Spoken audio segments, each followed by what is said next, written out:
ki nga xamante ne nag Abdourahmane moom mooy Mansour Faye nekkoon ancien ministre du développement communautaire jotoon na dem fële ca division des investigations criminelles donc gannaaw bañ ko jëlee tamit xam nañu exactement lan moo ko fa yóbbu woon donc après leur mise en accusation par l'Assemblée nationale le 8 mai 2025 plusieurs anciens ministres de l'ex-gouvernement de Macky Sall convoqué nañ leen fële ca DIC pour recevoir nag li nga xamante ne moom mooy seen mandat de comparution devant la haute cour devant la commission d'instruction de la haute cour de justice. Selon des informations, l'ex-ministre Mansour Faye s'est présenté à la DIC tandis que Ndeye Saly Diop moom moo si war a topp pour tamit récupérer li nga xamante ne moom mooy son mandat de comparution.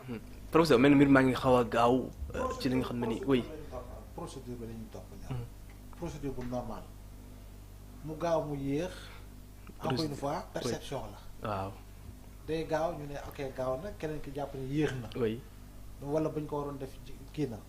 donc après leur mise en accusation effectivement lii ñu def ni moo si topp. c'est-à-dire que faaw ñu def mandat de comparution. yaa ngi dégg. oui. voilà chambre d'instruction bi ki taxaw na ba pare. yaa ngi dégg. oui. voilà lu si topp yëpp taxaw na ba pare am nee naa c'est la procédure qui sera enclenchée. tu vois mais elle est déjà déclenchée elle sera enclenchée. léegi nag ñu topp yoon bi ba yegg fi ñu war a yegg. léegi on verra bien voilà mbir bon le dossier sera traité par la justice. ah oui. de bout en bout. même si bu fekkee ne c'est Mansour Faye waxoon na que ne gisul boppam ci biir prison. waaw mais il ne se voit pas en prison. oui. ne pas se voir en prison c'est de pouvoir mettre à la disposition de la justice l'essentiel et l'ensemble des preuves concordantes qui prouvent ton innocence. oui. xanaa loolu leer na. waaw. ah loolu leer na oui. voilà. léegi nag après lu si topp on verra bien.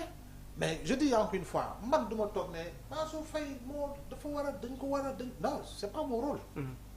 tu vois. oui. dina am présomption ne kii man c'est-à-dire que waaw la ma daan dégg si xaalis la ma daan dégg man njortu naa ni mais bëgg naa mu leer quoi man bëgg naa mu leer Moustapha Diop man bëgg naa mu leer. doomu naan man 2 milliards kese. waaw. mais bëgg naa kon 2 milliards yooyu leer de. 2 milliards kese. waaw moom kese la ci moom kon xanaa. di ko tuuti c'est parce que il est multimilliardaire xëy na. mais peu importe ñoom ñëpp tey jii chambre d'accusation ba si Ismaïla Madior Fall ben ils vont passer. alors professeur on a posé ici le débat fii dinañ ko waxaat muy lu jëm ci wàllum haute cour de justice ñu bëri jàpp na xëy na l'absence de double juridiction dina am lu mën a yàq ci yenn procédures yi. non mënut a yàq dara.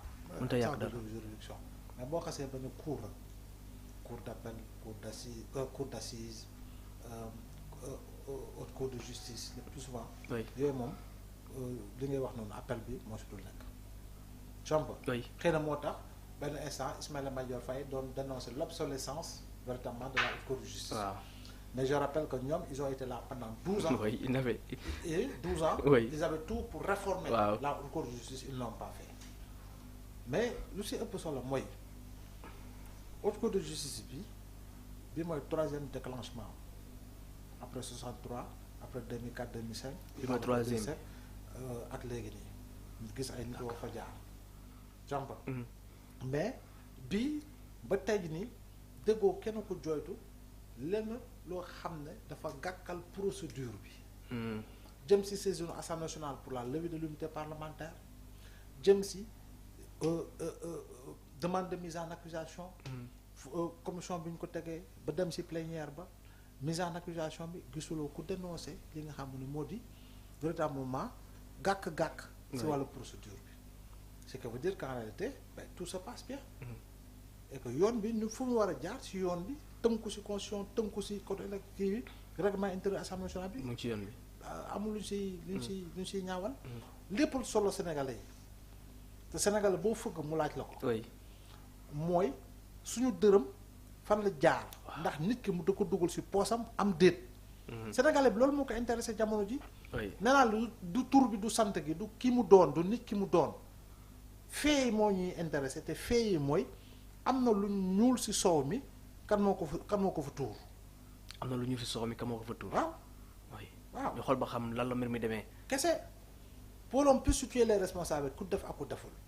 en respectant yaa ngi dégg l'impartialité et véritablement les droits de chacun loolu moo ci nekk. léegi nag ku deful justice da la daan defoo. da ngay ñibbi sa kër. ku def nag sénégalais yëpp daañu yëg ni yaa def su boobaa nag dërëm gi nga lekk dañu ko delloo. parce que moom moo ko.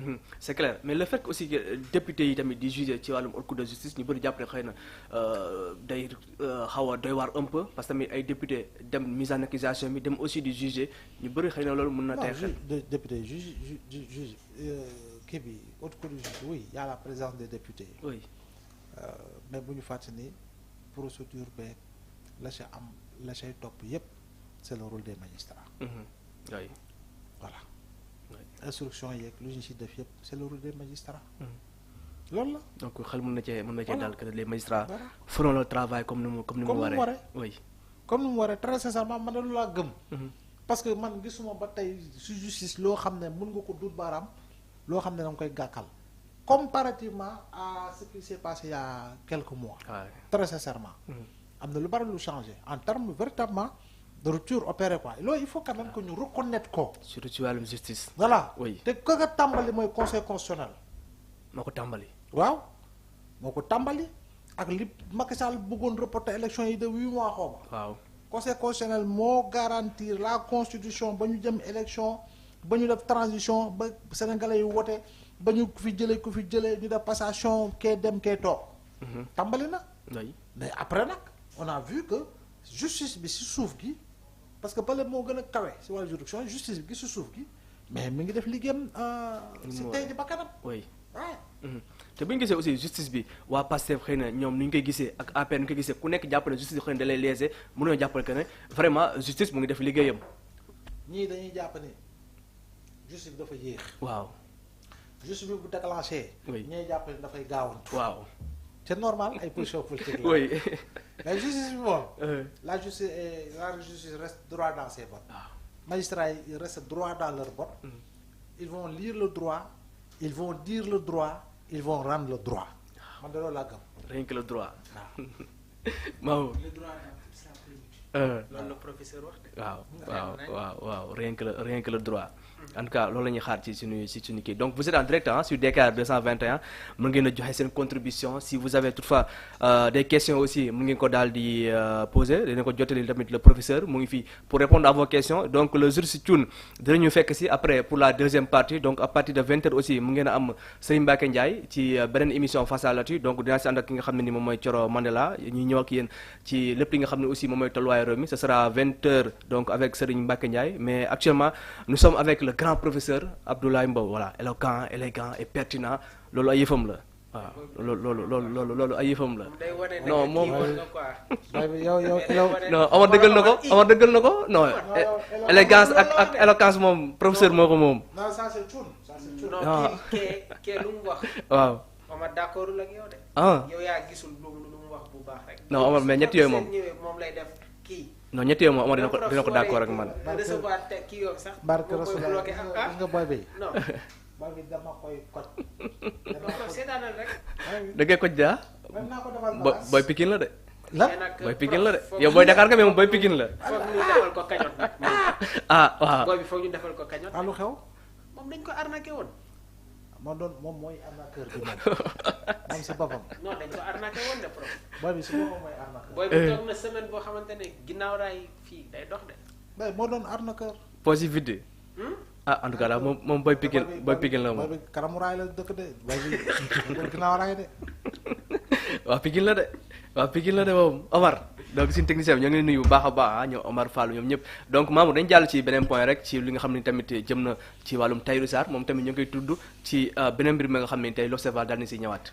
mais Abdourahmane yow c'est que yow mais Abdourahmane ñeme nga dossier yi. xam nga dossier yooyu dañuy intéressé ay Tahirou Sarr ay Farba Ngom scandale yooyu man. c'est des scandales de plusieurs milliards. waaw yooyu may ñor scandale yi professeur waxee loolu daf may ñor bu kiy bëgg xam la mu nekk ci biir. Référé de la Cour des comptes, Tahirou Sarr cité dans une nouvelle affaire. Donc sa société Sofico et les 100,29 milliards de francs CFA de l'État émis au profit de Coris Bank International, le marché intrigant de fourniture d'équipements de sécurité et de matériel technique d'un montant de 45 milliards de francs CFA au ministère de l'Environnement.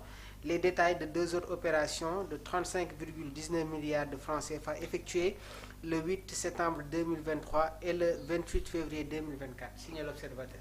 Professeur Tahirou Sarr moom daa mel dossier bu ñëw mu takk si rek. waaw turam de lu muy ñëw si dossier yi daal turam da siy fees de trop.